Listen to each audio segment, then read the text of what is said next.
Let's challenge the conservative notion that college is a scam. I think the idea that college is a scam is predicated on this idea that college is supposed to give you competence in a given field. And we can see over time different ways in which standards have been lowered with respect to certain levels of competency. So for instance, in the past, in order to enter into college, you had to have a certain knowledge of mathematics, and those standards are being lowered over time. But that's not the point of college. The point of college, if we're to continue with our alliteration, would be in 3 C's: culture, clout, and connections. And all of these things are related. So when we talk about clout, this is pretty self-evident. When you say, I went to Harvard, it gives people an idea that you're someone of clout. This is someone who's important, someone who's educated, someone who is, in fact, cultured. And cultured, actually, we can look back at the Victorian age to get a better understanding of really what colleges are. In the Victorian age, you had books about manners. Stick your pinky up when you're drinking something. Stand up straight with good posture. Or it could be how to talk, how to have a conversation. So all of these things define Victorian culture, and they're very important for the upper class in order to signify itself and distinguish itself from the lower class. The culture remains very important today, which is why colleges are often criticized by conservatives as having a liberal culture, as if this is somehow a defect. This is actually not a defect. It's not a bug, it's a feature, and it's the purpose of colleges. So if you're not interested in liberal culture, well, liberal culture is interested in you. There are very few jobs that really you can do without being social, without being cultured. There may be some freelance programming you can do in the basement, and if the code is good, the code is good. It doesn't matter what you think about religion or politics or any of the hot-button cultural issues of the day. But when you look at the trend of the economy, those jobs which rely on competency, that is your ability to do something, whether it's manual labor or whether it's intellectual labor, more and more the economy is shifting toward a service economy. That is an economy of smiling and sociality, and with that comes culture. When we talk about the FIRE economy, finance, insurance, real estate, these 3 sectors, which are growing as a proportion of our economy, while those aspects which deal purely with mathematical competency seem to be shrinking, the FIRE economy all has to do with sociality and culture. The extent to which you're able to interact with the financial world, yes, there is a competency factor there, but there's also a huge amount of connections that you have to build through your ability to present yourself as an upper-class cultured person. Finance is probably the area of the FIRE economy in which there is still the greatest amount of competency. But if you look into the history of American finance, you'll see that finance and culture often go hand in hand. The very term insider trading suggests that what's more important is your connections, not your competency. No one can predict the future, but if you have friends on the inside, you have an advantage. Maybe that's just at the high levels of finance, and maybe people like accountants still need mathematical competency. But let's move on to insurance. Selling insurance, again, is not a matter of competency. The plan is what the plan is. It's your job to sell it. It's a sales position. Moving on to real estate very similarly is a sales position. When we look at the rise of e-girls, when we look at the rise generally of streaming of YouTube videos, which you're watching right now, this is something we could add to the FIRE economy to make it the FIRE-E economy. The FIRE-E economy, what's that extra E on the end? Well, that's entertainment. Entertainment is becoming a much bigger part of our economy than in the past. And entertainment can be video game streams. It can be what I'm doing right now. The porn industry. So much of our life is now about entertainment in a way that it wasn't before, or at least it wasn't integrated into a free market economy. Entertainment was more communal, things like board games, things like family outings, things that were local and not integrated into the global economy. The transition of forms of entertainment away from friends and family and home and neighborhood, transference of those, the locus, to a global internet economy is an example of how entertainment has been commercialized without us realizing. A great example is the holiday season, which is coming up now, Christmas, but almost every holiday has been commercialized in this way, where previously Christmas was not about Black Friday, the sales, buying things, selling things. Christmas was really about spending time at church with your family, reconnecting religiously with ancient, even pre-Christian traditions. Christmas was very different, Freudian slip. Christmas was very different in the past. Today it's been commercialized and integrated more and more into the economy, to the point where now we have a concept of a gift card. What is a gift card? A gift card is you're transferring United States dollars into Walmart dollars, or Chipotle dollars, or Starbucks dollars, Dunkin' Donuts dollars. You're converting one form of currency, which is universal, into a limited form of currency. You're essentially handing that person cash and forcing them to use it at a particular institution. It's a genius way of making money.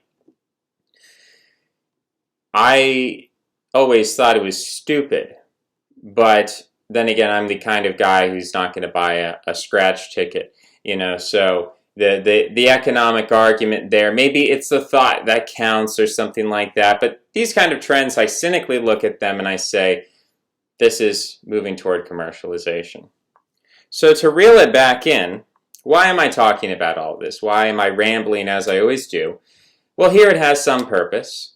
Here I'm talking about the way in which our economy and the future of your livelihood, wherever you live in the world, is increasingly connected and tied to your sociality and therefore your culture, and the way in which you're able to signal that you are a cultured person. College is actually a great training ground in order to help you develop your sense of culture. As I said before, college grants you clout. If you say, I went to Harvard, there's a certain cultural clout that comes with that.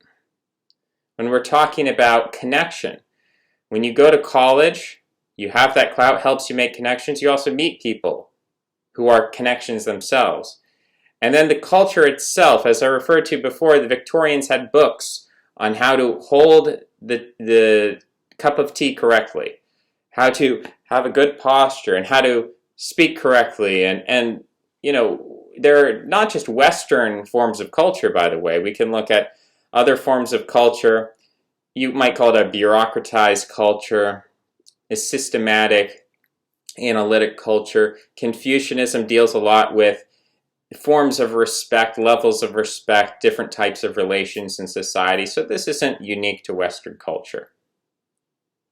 An interesting thing when we're talking about culture is sort of universal in the sense that there's always a tribal culture. Wherever we have language, we have culture. Language itself, we could kind of get into the semantics of which is the bigger thing. Is culture a subset of language, or is language a subset of culture? Maybe a semantic argument.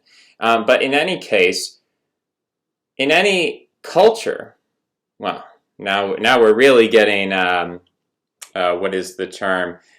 When you're speaking about, not a syllogism, but we're getting into a very self-referential space with this term culture.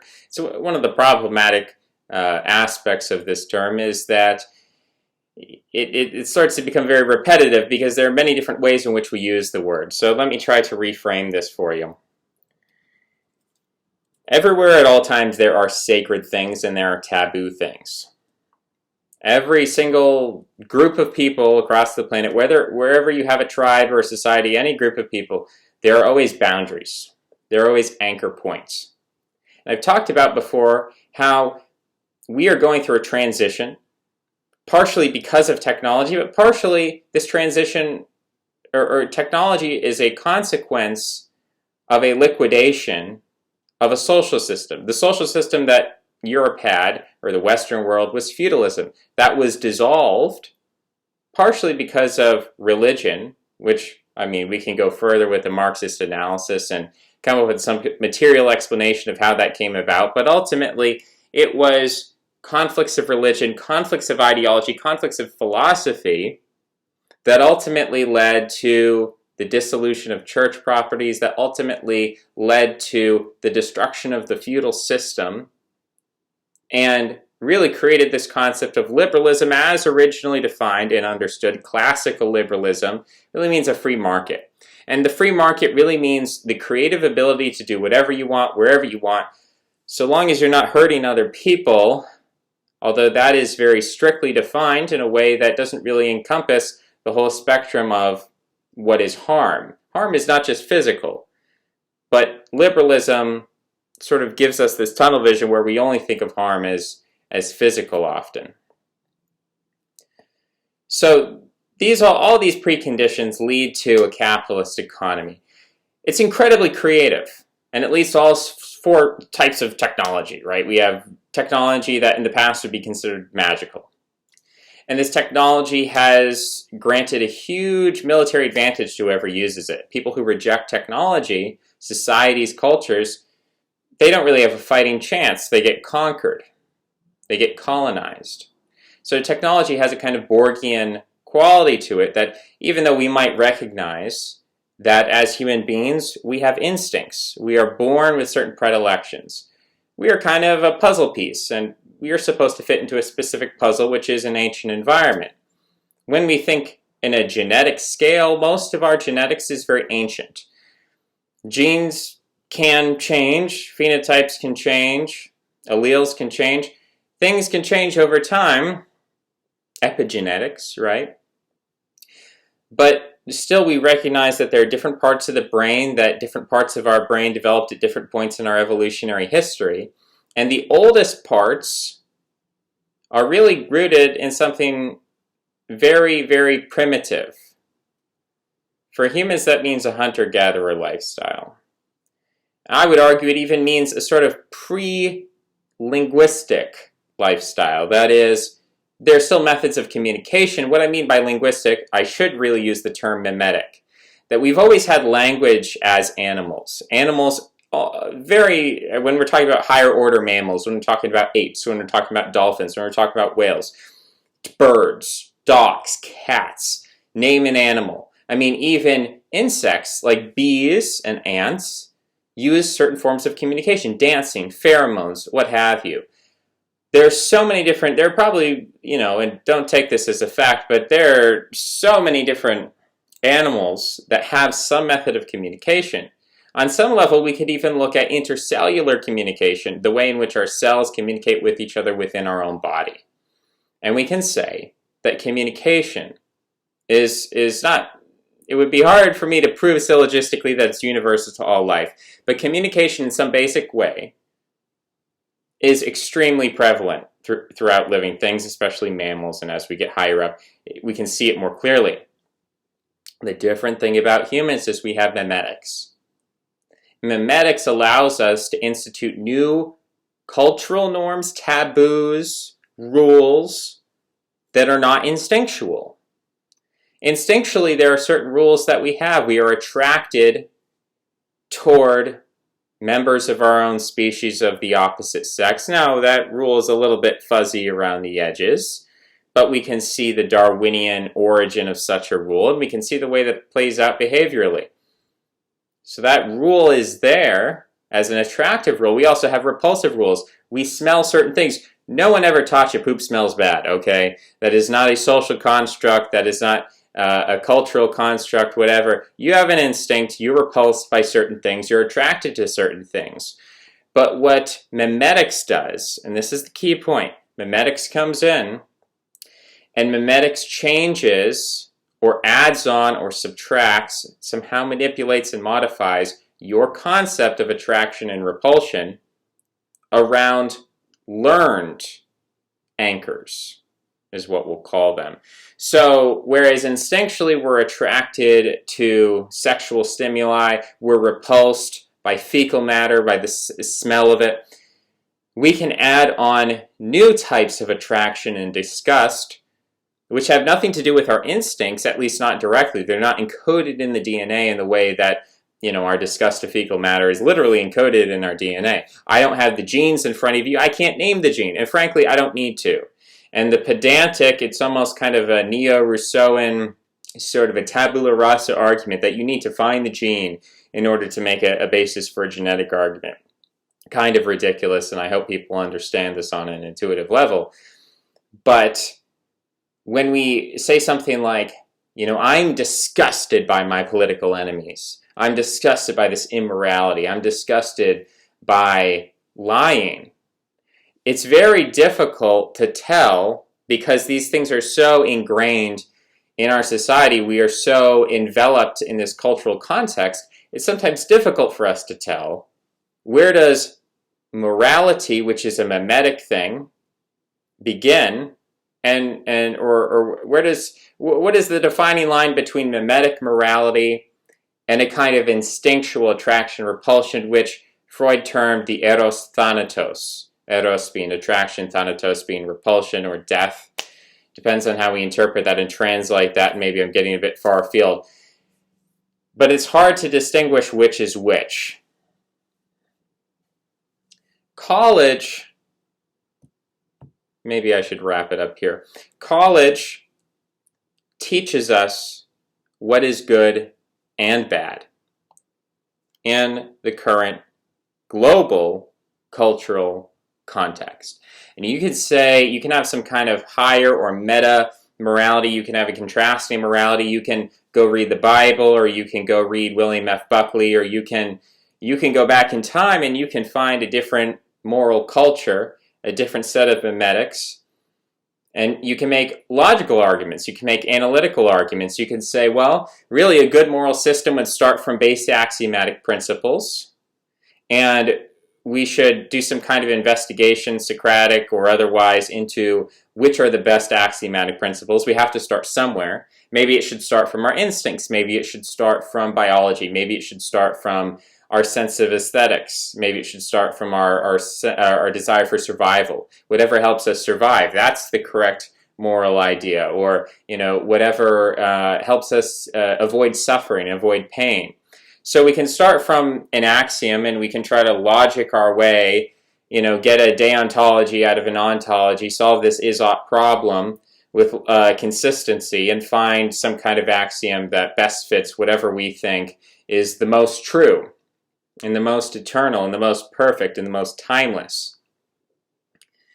Eternity, perfection, and I'm missing one, infinitude. What will last over all time and space? It's universal moral principle. You can do that for yourself, for your own sanity, as a logical exercise, as an intellectual exercise, as a way to feel better about yourself. There are many incentives. Maybe you think you're going to heaven. Maybe you believe in reincarnation and think that by accessing the truth, it's going to put you in a better next life. There are all kinds of arguments we can make. But there's a difference between talking about morality in a sense of what is the true morality built up from axiomatic principles, which is, like, we might even call it analytic morality, versus, dare I say, continental morality without, and that's probably not good. It just sort of sprung to my mind. It's probably not good to call it that, but let's call it contextual morality. I was sort of thinking if I could make a pun on the concept of continental philosophy, and then the continent literally being a landmass which rises above the equidistant or the water, which is represents equivalence. There's a kind of hierarchy in a social context, and we could get into some kind of metaphor. I love these kinds of word pictures and relating theoretical concepts to things that you can imagine in your mind. But let us instead call it contextual morality. Whereas analytic morality, again, as I said, you have some kind of base principle, like the Bible is true, or we need to survive, or we should promote beauty, or we should try to avoid suffering. Each of these is a kind of axiom that we could combine some of these together in a certain context, right? We could combine some of them together. We could ascribe different weights to each of them. We could try to find the absolute truth and put ourselves in accordance with that and make all kind of analytic arguments about this. But ultimately, that is a very different thing. Although related in certain ways, and although there's a lot of crossover between the two, people will try to analytically defend contextual morality. And because we are often rhetorical before we are analytic, that is to say, we will often justify things after the fact, or we have certain cognitive biases, and then someone comes at us with an argument, and we're almost unconsciously asking, is this good or bad? If someone comes up to you and makes a controversial argument, you're almost thinking in your head like, okay, well, is this argument good or bad? Not on the basis of some kind of logical proof, but you're asking, is this socially good for me? What would my friends think? What would the community think? What would my boss think? Even theoretically projecting into the future. What do people around me think about this? And if it's deemed to be bad, they're going to be biased against it and make up arguments, use their intellect to try to make up arguments and objections and deconstruct it Socratically. Whereas if they say, oh, this is good, they're going to try to make up arguments to support it. I think this is how our cognitive process works, that we first have some kind of emotional attachment. We have an emotional assessment of the idea within a social scene, and then we sort of levy and construct and build all this scaffolding, which is intellectual arguments, to try to reach the desired conclusion of whether we want to accept or reject the argument or not. You could call this an aesthetic preference or an emotional preference or whatever, but I think this is how people operate. And so when we understand this is how people operate, we understand there's a lot of confusion between analytic morality, or what you could say is objective morality, and then what is like subjective morality or relative morality, this contextual morality that simply exists descriptively in our current time. And the interesting thing about our current morality is that it's very dynamic. It's not based on the Bible. It's not based on the UN Charter. It's not based on any static piece of literature. It's not based on a local community. It's not based on a single tribe of people. Whatever people might say about that, it is not based on a single tribe of people. It is not based on a clear hierarchy. It is very dynamic, the current contextual morality that we have. That does present opportunities for people. If you don't like the morality that we have, well, there are all kinds of opportunities for you to go in and to twist it and turn it and to tweak it. One thing we have to understand about the dynamic nature of our morality is the underpinning causes behind this dynamism. That is, our morality, as I said before, is somewhat driven by technological changes, and as I've argued before, technology is a consequence of philosophy. Philosophy comes first, technology comes later. But ultimately, when we look at the way in which morality is dynamic, contextual morality, it is dynamic, there is a predictability about the dynamism of our morality. And so as people go and they try to put little spins on our contextual morality, they try to say, well, yes, I believe, and they'll kind of insert something here. I believe that being a hypocrite is bad, and therefore, I'm going to use this. Sometimes it's referred to, I'm thinking of, is it Allen Ginsberg? Rules for Radicals. I just want to check if Ginsberg wrote Rules for Radicals. I want to make sure I'm getting my, not Rules for Ginsberg, Rules for Radicals. This is what happens when I talk and speak at the same time. It doesn't work. So it was Saul Alinsky. I'm getting my guys messed up. So that's why I had to fact check myself. I knew I was wrong. So we're talking about Rules for Radicals. One of the rules is it's about basically taking the principles of your enemy and you're going to force your enemy to abide by their own principles. It's principle number 4. Make the enemy live up to its own book of rules. So this is one way that you can look at morality, and one way that you can attack if you don't like morality that's going on. You can attack morality. You can say, hey, actually, you can use an analytic approach. You can say, hey, we believe that hypocrisy is bad, and here's one way in which mainstream contextual morality is hypocritical, and you can undermine it that way, and you can change a certain percentage of people's minds. But the interesting thing about college is an institution with power finance. And when we look at the different powers that exist in this world, which are pretty much media, money, and military, we look at the militaries of the world, they're mostly controlled by finance. When we look at the different militaries of the world, they are not independent. Most militaries of the world are really subordinate to a political process that is really determined by finance. The aspect of media, I use the 3 M's because it's easy to remember, but media really historically refers to a priest class. It refers, maybe even want to go to the shamans, talk about shamans, but really it's referring in a way to religion. It's referring to memetics. So who controls media? Well, that's also controlled by finance.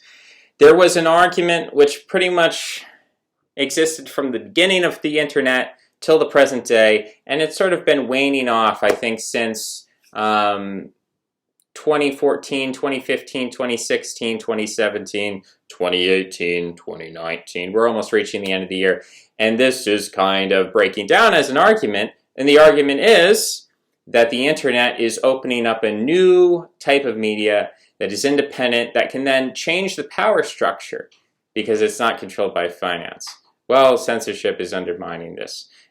So we're talking about morality here, we're talking about money, we're talking about military, and they all seem to be organized under money at the moment.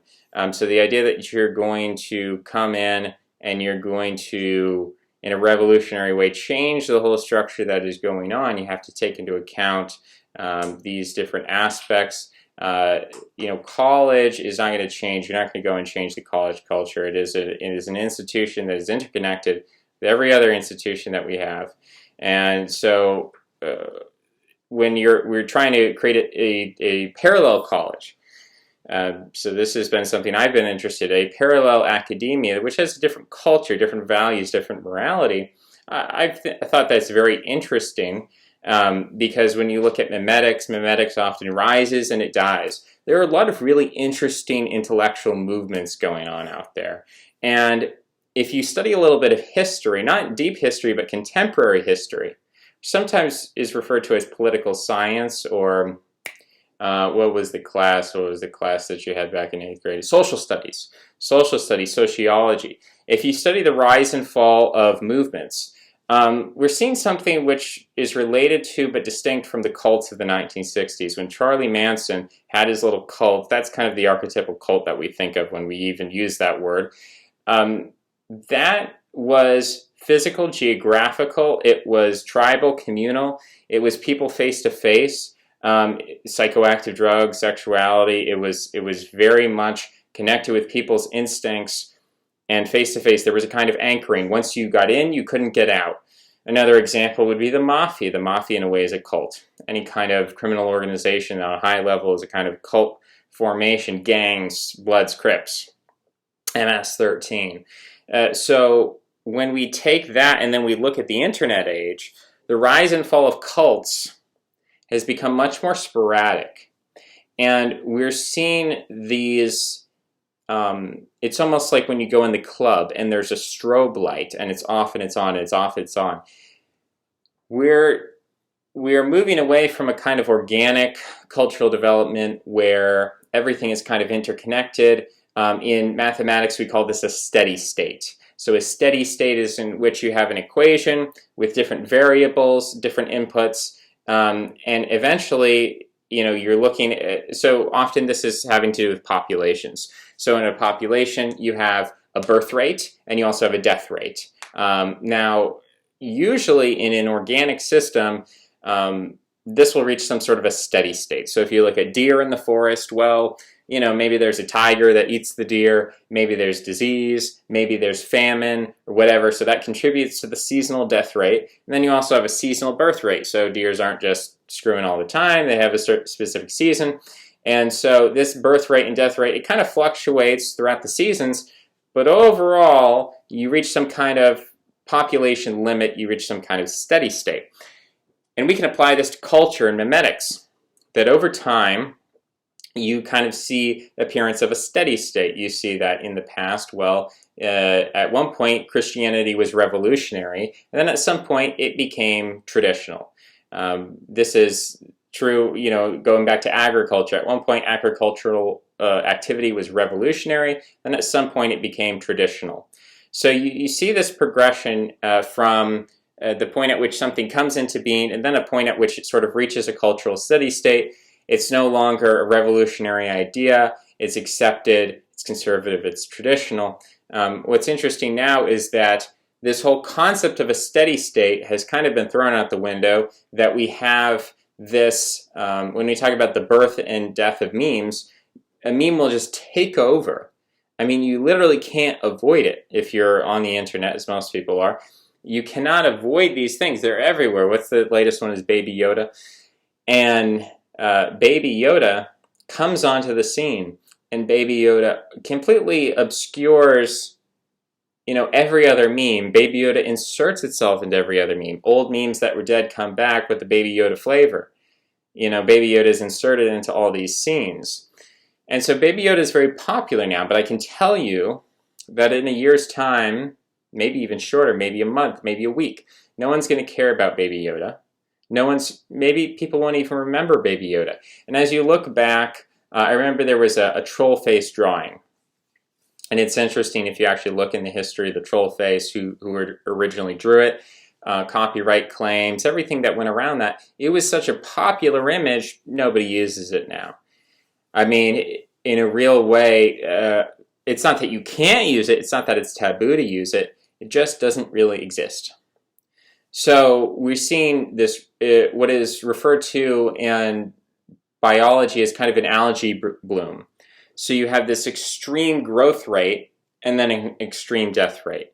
And there's nothing there to anchor people, and there's nothing to sink your teeth into, hold on to, and provide the psychological stability that humans really need in order to function, at least most people. Of course, there are some people who will die without dynamism, and there are some people who dynamism will kill them, essentially, in a psychological sense. They can't handle it. So you have different psychological types, and when we understand the underpinnings of college, what it is, what its function is, then we can see it in a kind of utilitarian light.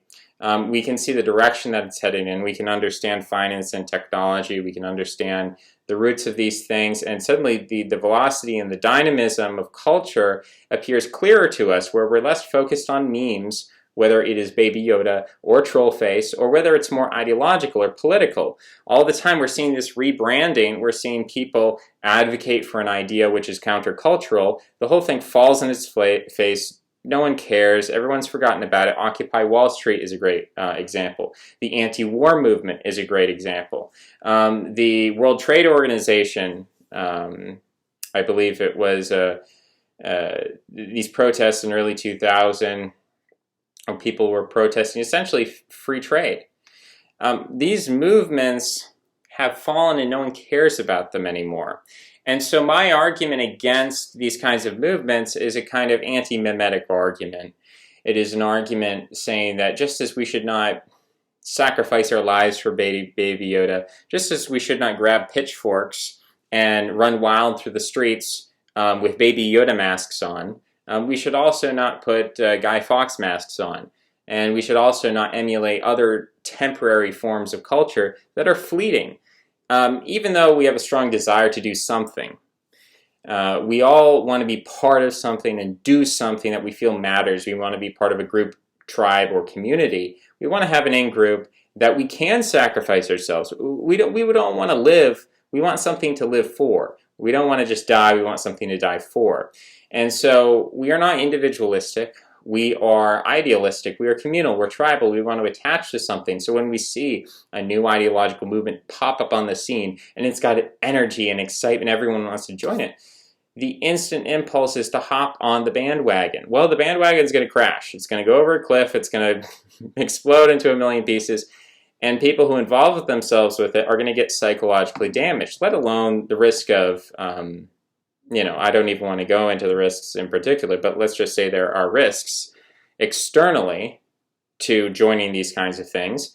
But then there are risks internally, psychologically. You join something and it sort of neuters you in a way for the rest of your life. It's almost like you've been ghosted by the ideology.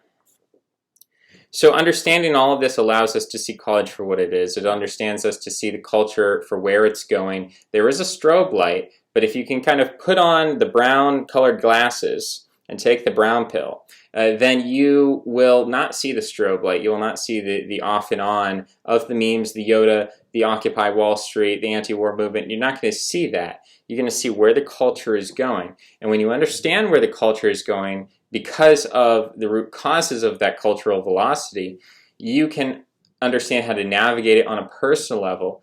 And you also have the keys. If there is any hope of changing the course of culture, it has to be done from the steering wheel itself.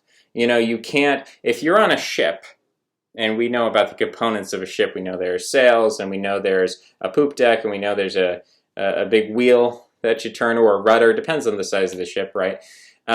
We know that when you have a ship and you look at the ship's headed toward an iceberg and you want to change the direction of the ship, well, there's certain things you don't do. If you're trying to change the direction of the ship at the last minute, you don't start scrubbing the deck, right? Now the deck might admittedly be a dirty deck. I'm not gonna lie, that deck is dirty. It's got all kinds of filth and grime all over it. But if you're focused on cleaning the dirty deck, if we could only get this deck nice and shiny, we're just going to scrub away. Well, the boat's still going to go at the iceberg. You need to address the core, the heart of the ship, the core principles. Things like you got to take those little ropes and really pull them, tug at them, get those sails turning in different directions. You got to start turning that wheel, that big wheel there. I don't even remember. What's the wheel on a ship, dude? I'm sure it has a technical name. The ship's wheel. Seriously? There's no... What is... We got some Quora going here. The helm. The helm. Yeah, that's a good one. The ship wheel. That's incredible. I thought it would have a more nautical name. I don't know what I expected it to be called. But anyway, so you got to turn the wheel. You got to shift the sails. Maybe change the direction of the rudder. If it's a small boat, you stick your paddle in the side where you want to turn toward. It depends on the size of the ship. But cleaning the deck is not going to change anything. And starting to attack the captain and fight with your fellow crew members is not going to change the direction of the ship either. And sometimes there's a case in which the ship is so big and so powerful and so fast that there is absolutely nothing you could ever do to change the direction of that ship. And that is how I view culture, is that sometimes the impetuses and the trajectory and the velocity that we've been put on culturally, when you think about the Titanic crashing into the iceberg, and when they see the iceberg, they don't crash into it unsuspectedly. They see it. They see it before they crash. Well, actually, it's too foggy. I'm remembering the movie now. It's too foggy for them to see. But in any case, let's go back to my metaphor. The boat is so big, it has so much inertia, that even if you get the motors running and you get all kinds of things trying to get in a different direction, you're still going to crash. And so that's kind of how I view culture, is that there's so much inertia, so much energy headed in a certain direction, you can't change course. What you can do, or you can try to do, is take a lifeboat and throw it off the edge of the ship and try to get somewhere else. And it doesn't mean you're going to save the people on the boat, and in fact, you might not live either. Getting on a lifeboat, if you're in the freezing cold Arctic waters, you might still die. So that's not a guarantee either. But there are different kinds of options that relate to pragmatically what is possible based off a series of facts. In this physical situation, it has to deal with calculations of inertia, energy, potentiality, mass, acceleration, right? It's an equation based on empirical facts that we can decide, is it worth the time trying to scrub the deck? Is it worth the time trying to kill your crewmates? Is it worth the time trying to steer the ship? Is it worth your time getting in a lifeboat? these are questions that we all have to ask. I think there are certain things that are clearly stupid and a waste of your time, like killing your crewmates and swabbing the deck. I think those are things that no one should really spend their time with, but it seems like what people are spending most of their time with. Trying to change the direction of the ship or getting in a lifeboat are kind of the minority positions, and people kind of have to decide what they're going to do. Now, in terms of the times that we're living in, again, I contend that these are very different times. These are very unpredictable times. An analytical, empirical approach is going to fail because history is not a physical system, and it's not a Newtonian system. There is this almost a quantum uncertainty to sociality. There is this concept of free will that even if you want to analytically argue it away, it still exists essentially as a reality. Even if you think of it as an illusion, it's still here. So ultimately, when we look at these questions, while there are certain things we can exclude as stupid, and we can be sure this is the wrong thing to do, there are other things where it's sort of questionable, like, well, I don't know if this is going to work. And at that point, my argument is you can't really rely on some kind of empirical analysis. You have to go with your gut. You have to go with your aesthetics. You have to go with what you think is right at the end of the day. You can spend all your time trying to prove it to people. But as I said before, people never accept things on the basis of intelligent argumentation. People accept intelligent argumentation on the basis of their emotional analysis, on the basis of a cultural analysis, a social analysis. The college is worthwhile. College is a good opportunity to understand culture, to understand the future of culture. Colleges are always ahead of the time. By going to college, you're going to understand what the future looks like. And by understanding what the future looks like, you can understand the real underlying mechanisms of our society. If you avoid college, you can think of that as the lifeboat scenario of you're jumping off into that lifeboat. And I guess the most extreme lifeboat is going into the woods, going into the jungle, you know, going and living among the Bedouin tribesmen, or whatever it is, going and living in the jungles of Cambodia or the Amazon. That's an option open to pretty much everyone. Almost everyone can afford a plane ticket, and you can take a plane ticket and you can just start walking. And maybe you'll starve to death on the way, but maybe you'll make it. And maybe you'll learn the native language of the people, or maybe you can go live as a monk in a monastery. I mean, these are options that are open to people. People are not taking these options, though. People don't like the idea that they're going to die and not have any impact, I should say, on the world around them. So that means you're trying to figure out how to steer this ship.